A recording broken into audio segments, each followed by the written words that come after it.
आज नहीं कल से करूँगा, आज नहीं तो कल, कल नहीं तो परसों। हम इसी तरह अपने कामों को टालते रहते हैं। जो काम आज हो सकता है उसे कल पर टाल देते हैं और कल आने पर परसों। इसी तरह समय बीतता जाता है और एक एक दिन के साथ हमारे कामों का बोझ बढ़ता जाता है। जैसे जैसे हमारे कामों का बोझ बढ़ता जाता है तो हम उन कामों को करना ही छोड़ देते हैं और ऐसे में कई बार हम अपने ज़रूरी काम भी नहीं कर पाते और फिर बाद में उसी का अफसोस करते हैं। अपने काम को टालते रहना या फिर हर काम में काम चोरी करना असफल लोगों की निशानी है। जो काम आप आज और अभी कर सकते हैं उसे कभी भी कल पर ना टालो। अपने आलस को अपनी ज़िंदगी से दूर रखकर उस काम को आज ही निपटा लो। डेविड कॉपरफील्ड किताब में चार्ल्स डिकेंस कहते हैं, मेरी सलाह है जो काम आप आज कर सकते हैं उसे कल पर ना छोड़ें। टाल मटोल का रवैया समय का सबसे बड़ा चोर है। एक बात से जुड़ी कई बातें होती हैं, उनमें कई आशंकाएं और संभावनाएं छिपी होती हैं, लेकिन उदासी के पलों में हमें केवल डर दिखाई देता है। हम अपने डर पर ज़्यादा भरोसा करने लगते हैं। कई बार हमारा डर हमें भविष्य में होने वाले खतरों से बचाता भी है, पर कई बार डर बेमतलब के होते हैं। हम बेवजह एक बात से दूसरी बात को जोड़ते चले जाते हैं। मनोविज्ञानी कहते हैं डर भी एक फीलिंग है, एक रासायनिक प्रतिक्रिया है।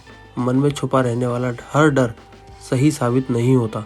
कोई थॉट आपको ज़्यादा परेशान कर रहा है तो उससे ध्यान हटाने की कोशिश करो। किसी दूसरी चीज़ के बारे में सोचने की कोशिश करो। अपने वेल विशर से बात करो। उस समस्या से जुड़ी अनुभवी लोगों से बात करो। डर हमेशा हमारे मन में रहता है। हो सकता है कुछ बुरा भी हो जाए, पर होगा ही ये ज़रूरी नहीं। अपने डर को स्वीकार करो, पर हमेशा उसे अपने साथ ना रखो। कुछ लोगों की आदत होती है कोई प्रॉब्लम आने पर वो किसी से भी उसके बारे में बातचीत करना पसंद नहीं करते, पर एक सच ये भी है कि कभी कभी अपनी परेशानी किसी दूसरे को बता देने पर से ही मन हल्का हो जाता है और हो सकता है कि बातों ही बातों में उसका सॉल्यूशन भी निकल आए। जब हम इस चिंता में पड़ जाते हैं कि हमारी तकलीफ़ के बारे में सुनकर बाकी लोग क्या सोचेंगे, कहीं मजाक तो नहीं उड़ाएंगे या फिर हमारा और ज़्यादा नुकसान तो नहीं हो जाएगा, इस तरह परेशानी कम होने के बजाय और ज़्यादा बढ़ने लगती है। पूरी दुनिया के सामने अपनी परेशानी का ढिंढोरा ना पीटें। इसके विपरीत अपने किसी दोस्त, फैमिली मेम्बर या फिर ऐसे व्यक्ति जिस पर आप भरोसा करते हो उनके साथ अपनी प्रॉब्लम को शेयर करें। ऐसा करने से मन में एक विश्वास आता है कि मुसीबत के समय हम अकेले नहीं हैं, कोई है जो हमारा सहारा बनकर हमारे साथ खड़ा रह सकता है। इसलिए अपनी बातों को विश्वास लायक लोगों के साथ शेयर करने से बिल्कुल भी ना हिचको। जो सच है वो कहो और अपनों से एक अच्छी राय ज़रूर लो। दुख हमें डराता है, उदासी हमें खलती है, हमें इनसे बचना चाहते हैं। इसलिए जब मूड ख़राब होता है तो हम जितना जल्दी हो उसे ठीक करने में लग जाते हैं। खुद को जल्दी खुश करने के लिए हम एक से दूसरे, दूसरे से तीसरे व्यक्ति या चीज़ों के पीछे भागते रहते हैं। दुखी होने पर खुश होने की और बेचैन होने पर शांत दिखने की कोशिश करते रहते हैं।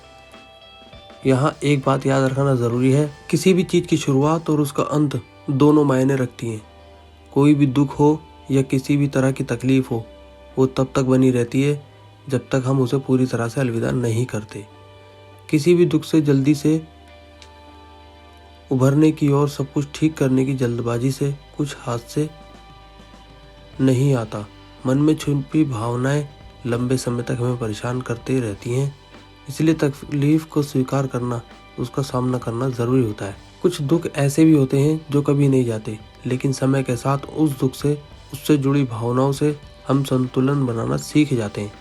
मनोविज्ञानी एमी जॉनसन कहती हैं, हर चीज़ हमारे काबू में नहीं होती। ऐसा करने की कोशिश करना हमें तनाव में डाल देता है।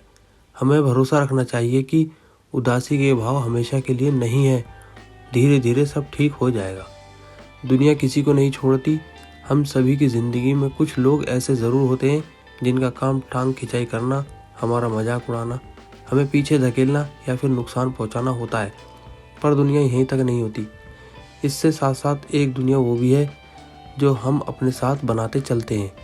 दूसरों की बातों पर ध्यान ना देकर खुद के लिए जब हम कुछ करते हैं तो अपनी उस दुनिया को हम और बेहतर बनाते हैं।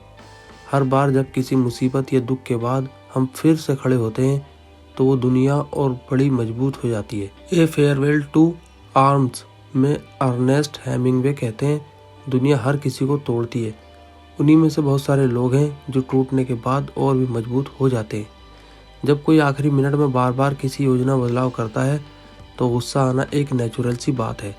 ऐसा होने पर हम शिकायतें करते हैं और आपस में कहासुनी होने लगती है, पर कई बार हमें सच में किसी बदलाव की ज़रूरत होती है। लेकिन तब क्या?